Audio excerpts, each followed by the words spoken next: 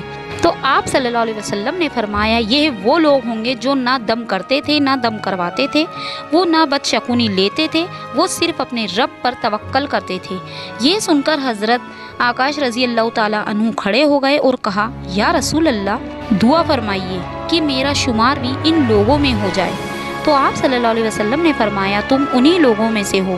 پھر ایک اور شخص کھڑا ہوا اور کہنے لگا یا رسول اللہ میرے لیے بھی دعا فرمائیے کہ اللہ تعالیٰ مجھے بھی ان لوگوں میں شامل کر دے۔ تو آپ صلی اللہ علیہ وسلم نے فرمایا آکاشا تم سے سبقت لے گئے۔ ناظرین، انسان کو چاہیے کہ وہ ہر وقت اللہ تعالیٰ کے فضل کی دعا کرتا رہے۔ اللہ تعالیٰ ضرور بخشش عطا فرمائے گا اور جنت میں اللہ کا دیدار بھی نصیب ہوگا۔ جنت میں کچھ خوش نصیب ایسے بھی ہوں گے جنہیں روزانہ آنا ہی اللہ کا دیدار نصیب ہوگا، جنہوں نے دنیا میں دل سے اللہ کو یاد رکھا، راتوں کو جاگ کر اللہ کے لیے روتے رہے اور سچائی کے راستے پر قائم رہے۔ ان کے لیے اللہ کی قربت اور دیدار بڑھتا جائے گا، اور جو لوگ اللہ تعالیٰ سے سچی محبت کرتے ہیں ان کے دلوں کی سب سے بڑی خواہش یہی ہے کہ وہ اپنے رب کو دیکھ سکیں۔ اسی لیے نبی کریم صلی اللہ علیہ وسلم نے دعا کرتے ہوئے ارشاد فرمایا اے اللہ میں تجھ سے تیرے چہرے کے دیدار کی لذت مانگتا ہوں۔ یہ دعا، یہ تمنا ہر اس دن کی تڑپ ہے جو معرفت الہی رکھتا ہو۔ اور یاد رکھیں کہ دنیا میں جو لوگ ایمان، تقوی، صبر اور اخلاص کے ساتھ زندگی گزارتے ہیں وہی اللہ کے خاص بندے ہوتے ہیں جنہیں جنت میں اعلیٰ انعام دیدار الہی نصیب ہوگا۔ جب جنت میں جمعہ کا دن ہوگا تو ایک عظیم و شان وادی میں اللہ تعالیٰ تمام جنتیوں کو جمع فرمائے گا اور ان کے لیے ممبر بچھائے جائیں گے، سونے کے ممبر، چاندی کے ممبر، یاقوت کے ممبر، جمورت کے ممبر، اور ان میں سے ادنا مشک اور کافور کے ممبر پر بیٹھیں گے۔ پھر اللہ تعالیٰ جنت کی ایک اور وادی میں جلوہ گر ہوگا اور جنتی اللہ تعالیٰ کا دیدار کر سکیں گے۔ ذرا سوچئے کہ اس رب کو دیکھنا جس کے لیے دنیا میں سب کچھ قربان کیا، دل کو گناہوں سے پاک رکھا، جس سے ہم نے محبت میں آنکھیں نم ہو، وہ رب ایک دن ہمارے سامنے ہوگا تو کیا کیفیت ہوگی؟ یہی وہ لمحہ ہوگا جسے یوم المجید کہا گیا ہے، یعنی وہ دن جس دن جنتی سب سے عظیم نعمت حاصل کریں گے، یعنی دیدار الہی۔ تو ناظرین، اب سوال ہے کہ دنیا میں ہمیں ایسے کون سے اعمال کرنے ہوں گے جو ہمیں دیدار الہی کا شرف بخشیں؟ سب سے پہلی چیز ہے اللہ اور اس کے رسول، اس کے فرشتوں اور یوم آخرت پر ایمان رکھنا۔ دوسری چیز ہے نماز پڑھنا، گویا اللہ تعالیٰ سے بات کرنا ہے۔ جو دنیا میں اللہ تعالیٰ سے بات کرتا رہا، اللہ تعالیٰ آخرت میں اسے اپنا دیدار ضرور عطا کرے گا۔ تیسری چیز ہے نیکی کا جذبہ۔ حدیث میں آتا ہے جو شخص اللہ تعالیٰ سے ملاقات کو پسند کرتا ہو تو وہ اللہ تعالیٰ بھی اس سے ملاقات کو پسند کرتا ہے۔ چوتھی چیز ہے دنیا میں گناہوں سے بچنا اور حرام سے بچنا اور تمام حرام کاموں سے بچنا، دل میں اللہ تعالیٰ سے محبت رکھنا۔ لیکن افسوس کہ ہم نے دنیا کی چمک دمک میں اپنے دلوں کو اندھا کر لیا۔ ہم نے رات کی تنہائیوں میں اللہ کو یاد کرنے کے بجائے موبائل سے دوستی کر لی اور دل میں اللہ کی محبت کے بجائے دنیا کی محبت کو پیدا کر لیا، اور ہم رب کو بھول گئے، اور ہم یہ بھول چکے ہیں کہ وہ ہمارا ہے اور اس کائنات کا رب ہے جس کا دیدار جنت کی سب سے بڑی نعمت ہے۔ ذرا اپنے دل پر ہاتھ رکھ کر خود سے سوال کیجیے کہ کیا واقعی ہم اس قابل ہیں کہ اللہ تعالیٰ کا دیدار کر سکیں؟ کیا ہم نے اپنے رب کی یاد میں کبھی آنسو بہائے؟ کیا کبھی ہم نے رات کے سناٹے میں اللہ سے مغفرت طلب کی؟ ابھی بھی وقت ہے، ابھی بھی دروازہ کھلا ہوا ہے، ابھی بھی رب پکار رہا ہے، اے میرے بندو آؤ مجھ سے دوستی کرو، میں تمہیں جنت دوں گا۔ تو آج ہی عہد کریں کہ ہم وہ زندگی شروع کریں جو ہمیں اس مقام تک لے جائے، یعنی کہ جنت میں اللہ کا دیدار۔ اللہ تعالی ہم سب پر اپنا فضل فرمائے اور ہمیں جنت الفردوس میں اعلیٰ سے اعلیٰ مقام عطا فرمائے اور اپنے دیدار کی سعادت نصیب عطا فرمائے۔ آمین ثم آمین۔